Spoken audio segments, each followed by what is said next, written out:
Bonjour. Bonjour. Bienvenue sur la route des villages. Nous sommes deux étudiants d'architecture, Alice, Maxence, et nous sommes lancés un défi. parcourir les villages d'Europe. Aujourd'hui, nous partons à Dinan. Et quel est le personnage important de cette ville? Adolphe Sack, qui est né d'ailleurs en 1814 à Dinan. C'est un esprit inventif qui a été avant tout un soliste, acousticien, compositeur, chef d'orchestre, pédagogue, éditeur, mais surtout, c'est l'inventeur du saxophone. Il perfectionne aussi de nombreux instruments. Et d'ailleurs, depuis tous les 4 ans, il y a le concours international d'Adolphe Sack. Depuis qu'il est mort? Mais non, Maxence, c'est un concours international qui est réalisé tous les 4 ans et c'est la 7e édition. Ah oui, je vois. Et qu'est-ce qui se passe, ce concours international alors, dans la ville? Mais il y a des saxophones partout. Et tous les dimanches dans la ville, il y a des activités musicales. Et d'ailleurs, dans cette ville, qu'y a-t-il de prédominant dans le paysage? L'ancien bâtiment de police qui est destiné aux Mozan, La citadelle hollandaise la collégiale Notre-Dame. de Dinan et le pont de Dinan. Nous sommes à Dinan. Oui, c'est Dinan. Oh, mais qu'est-ce donc cela, Anaïs? Oh, une petite composition artistique. Ah oui, la citadelle, la collégiale Et le collégiale pont. de Dinan et le pont. Et Tout le- ça sur un saxophone. Bravo, quel talent!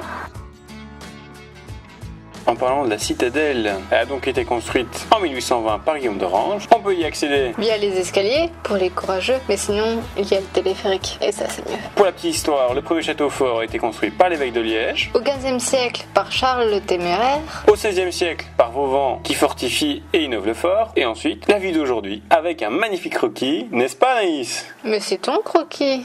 Ah oui. Bon, on peut passer au suivant alors. Et maintenant, nous allons aborder la collégiale de Dinan. Et je suis sûr que vous savez où elle est. Elle est une architecture gothique de style Mozan. Et fut bâtie au XIIIe siècle par la principauté de Liège. Et après la guerre 14-18, elle a été reconstruite par Chrétien Verhart en 1919-1923. L'un des éléments les plus intéressants de cette collégiale est certainement Anaïs. Le vitrail. Oui, exactement. Splendide, incroyable, que ce soit de l'intérieur ou de l'extérieur. Et voici quelques détails de l'extérieur, en relation avec la falaise. Comme on peut le voir avec ton croquis. Et d'ailleurs, si on met le mien, Et le tien, on obtient... le tout. Et qu'est-ce qu'il y a autour du tout? Eh bien, il y a le château de Frères. Qui est une architecture classique. Ah, d'ailleurs, très beau croquis, Anaïs, tu as bien représenté le classique. Avec la magnifique perspective sur l'entrée. Bien joué! Dora l'exploratrice. Mais il y a aussi une partie architecture mosane.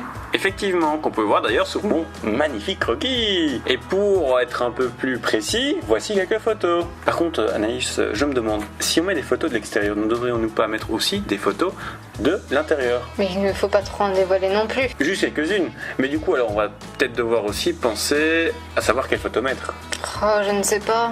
On va jouer sur le clair-obscur, fenêtre et intérieur. Allons-y. Et les jardins. Ah bah oui, les jardins, c'est quand même l'élément prédominant du château de Frères. Ce magnifique jardin. Luxuriant, À la française. lumineux, Avec une partie à l'anglaise. des ciels magnifiques. Ça dépend des jours. En Belgique, il fait toujours beau. Et pour le gris, il y avait des falaises. Avec ses grimpeurs. D'ailleurs, regarde le mien. On sent bien les falaises, non? Oui, mais tu as oublié de mettre les grimpeurs. Et moi d'ailleurs, les voir grimper, ça m'ouvre l'appétit.